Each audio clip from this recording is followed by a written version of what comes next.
இன்னும் இந்த இந்தியக்காரனால எத்தனை பேரோட வாழ்க்கை வந்து நாசமாக போகுது அப்படின்னு சொல்லி தெரியல. இப்பதான் வந்து பார்த்தோம்னா கும்மிடிப்பூண்டியில 10 வயசு குழந்தைய கொடூரமான முறையில தூயின் போய் வந்து கற்பழிச்சிருக்கான் அசாம் மாநிலத்தை சார்ந்த ஒரு இந்தியக்காரன். அதுக்குள்ளேயே வந்து பார்த்தோம்னா திருப்பூர்ல வந்து 6 வயசு குழந்தைய பாத்ரூம் போன குழந்தைய வந்து பார்த்தா தூயின் போய் கற்பழிச்சிருக்கான் ஒரு இந்தியக்காரன். அவன் பேர் வந்து ஜெயாமா, அசாம் மாநிலத்தை சார்ந்தவனாமா. 6 வயசு குழந்தைய பாத்ரூம்ல தூயின் போய் கற்பழிக்கிறான் அப்படின்னா அவன் எப்பேற்பட்ட மனநிலைமையில இருப்பான், எப்பேற்பட்ட சூழ்நிலை வாழ்ந்திருப்பான். அப்பேற்பட்ட சூழ்நிலை வாழக்கூடிய நிறைய இந்தியக்காரன் வந்து பார்த்தா நம்ம தமிழ்நாட்டில் வந்து ஊடுருவி இருக்காங்க.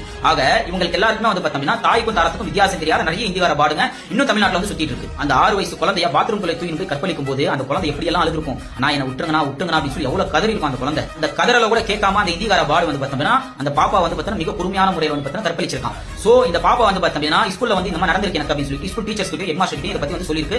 இதெல்லாம் இங்கே வெளியில சொல்லக்கூடாது அப்படின்னு சொல்லிட்டு அந்த ஸ்கூல் நிர்வாகம் வந்து பார்த்தோம்னா வந்து அப்படியே வந்து பார்த்தா மூடி மறைச்சிருக்கு. ஸ்கூல்ல வந்து நடவடிக்கை எடுக்காததுக்காக உடனே அந்த பாப்பா வந்து அழுதுட்டே வந்து அவங்க அப்பா அம்மா கிட்ட இந்த விஷயத்தை வந்து சொல்லிருக்கு. பாப்பாவோட அப்பா அம்மாவும் அவங்களோட உறவினர் எல்லாரும் சேர்ந்து வந்து பார்த்தா போராட்டம் பண்ணி சோ அந்த இந்தியக்காரன் உடனே கைது பண்ணணும், நடவடிக்கை எடுக்கணும் அப்படின்னு சொல்லிட்டு போராட்டம் பண்ணிருக்காங்க. தப்பு செஞ்சவங்களுக்கு தண்டனை வாங்கி தராம எங்களுக்கு நியாயம் வேணும், நீதி வேணும் அப்படின்னு சொல்லிட்டு தெருவில் இறங்கி வந்து பார்த்தா போராடக்கூடிய ஆட்கள் வந்து பார்த்தோம்னா காவல்துறை வந்து பார்த்தா அடுக்குது. இது பேர்பட்ட ஜனநாயகம் பாத்தீங்களா? இந்தியக்காரங்களுக்கு மட்டும்தான் நாங்கள் வேலை வாய்ப்பு தருவோம், தமிழ் ஆட்கள் எங்களுக்கு தேவையில்லை அப்படின்னு நினைக்கிற ஒவ்வொருத்தவங்களுக்கு இந்த வீடியோ வந்து ஷேர் பண்ணுங்க. கூடிய சீக்கிரத்தில் வந்து பார்த்தா இந்தியக்காரங்களை துரத்துறதுக்கான போராட்டம் கண்டிப்பாக நடைபெறும். தமிழ்நாட்டு பெண் குழந்தைகளை சும்மா வந்து பார்த்தா ரேப் பண்ணிட்டு போறதுக்கு தமிழ்நாட்டு பெண் குழந்தைகள் வந்து பார்த்தோம்னா ஒன்னும் பொம்மை ஒன்றும் கிடையாது. சரிங்களா?